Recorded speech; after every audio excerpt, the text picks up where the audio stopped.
Testing, testing. Good afternoon, all my beauty people.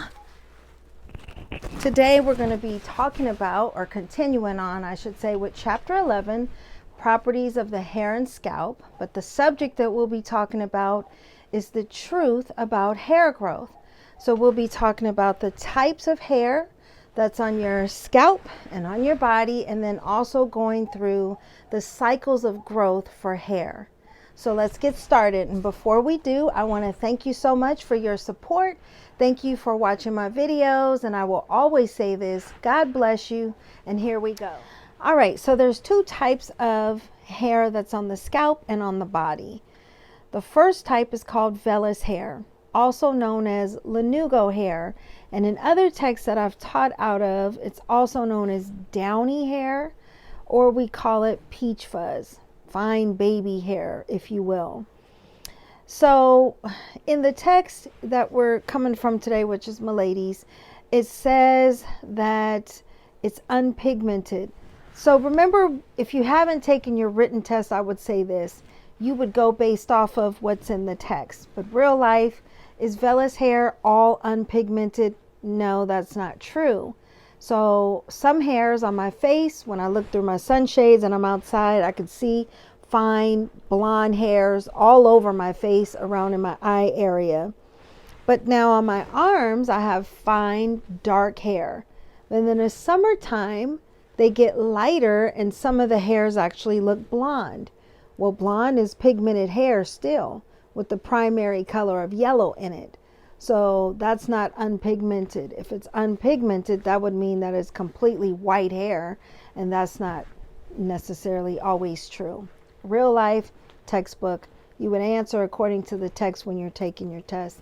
But vellus hair is a finer type of hair. Now, here's one thing I want to tell you. Vellus hair is to help protect you with your perspiration. They do not have oil glands, which is also known as sebaceous glands. So that's another point. Another point that I want to bring to you also before I forget is that any hair follicle can turn thicker hair into finer hair. So that means that terminal hair could become vellus hair. There you go. The next type of hair that's found on your scalp as well as on different parts of your body is terminal hair. Terminal hair is more coarse. It is thicker. You will find that on the facial beard hair, on the scalp. It says on the arms and legs. From my experience, I haven't necessarily seen hair on the legs and arms as thick as it is on the scalp, although I've seen where it is a lot of vellus hair.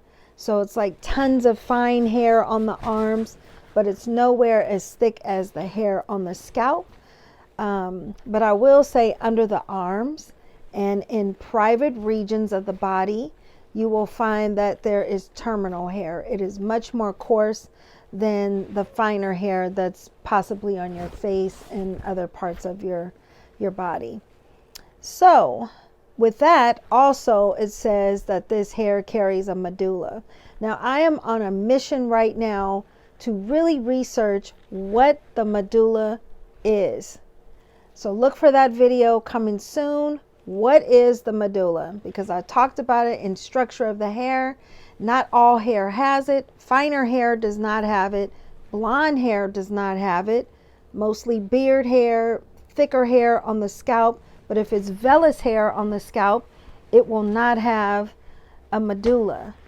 Now the textbook says, in other words, we don't have to worry about what a medulla is because it doesn't affect our day-to-day in cosmetology and what we're doing to the hair. But I want to know, what is the medulla? And there you have it. You have two types. Vellus hair, which is finer, also known as lanugo, downy hair, peach fuzz. And then you have terminal hair, which is more coarse, and you will find it in private areas, underarms. The text says arms and legs. So let's just look at that as a possibility, and most definitely on the scalp. Now what you will find later when we talk about disorders and diseases of the scalp, is that some people have a disorder where that fine downy hair actually grows like the hair on your head. So instead of peach fuzz on the face, it looks like your scalp hair continued on. But we'll talk about that later. What I want to tell you is to please listen to my podcast on Miss V's Real Beauty Talk. You can find me on Apple Podcasts, Spotify, Google, all those good things. But it's called Let's Talk Alopecia, and I go over the different types of alopecia, services that you can do for clients that have alopecia, what can cause it, and just the emotional side of living with alopecia, because I know it firsthand. And with that being said, let's talk about the 3 phases of hair growth.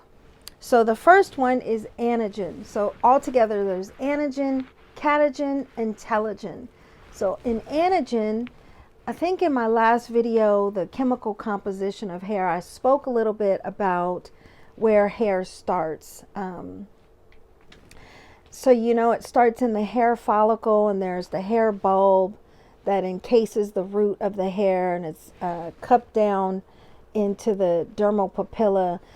All these things work together to push these cells, hair cells, in the follicle that's pushing up and out towards the skin. And once it hits that skin, it's oxidized, and it's a solid hair that you see coming out. So in this phase, this is the growth phase, these cells are producing faster than any other cells on the body here in the hair follicle. Now, on average, whenever the book tells you numbers, that's on average, and that is not written in stone on everyone. Some people may grow an inch of hair per month, but on average, the hair grows a ½ an inch per month. And it's fastest growing between the ages of 15 to 30. Now, for my personal journey, I could say maybe that's not true, because it seemed like my hair wasn't growing as long as it was when I was younger, but there was a whole bunch of things. Why can't I talk?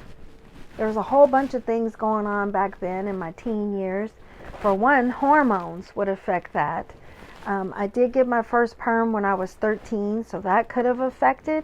Also, the products that we were using, it was not professional back then, because I didn't know anything about it, until I went to school.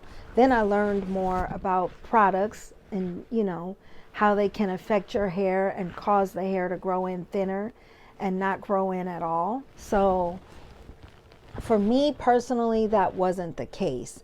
But I will say, because it says at the age of 50, the hair dramatically slows down. But see, that's not in all cases, because I've seen a lot of older women with heads full of hair. Their hair is super thick, and they always talk about how their hair grows so fast.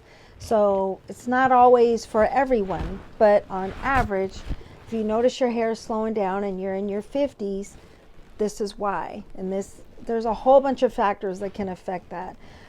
We as women go through a lot of hormonal phases, from puberty to menopause. There's always something going on. So, and then as you get older, medications, all that affects your hair growth. But this is the anagen phase, ½ an inch per month.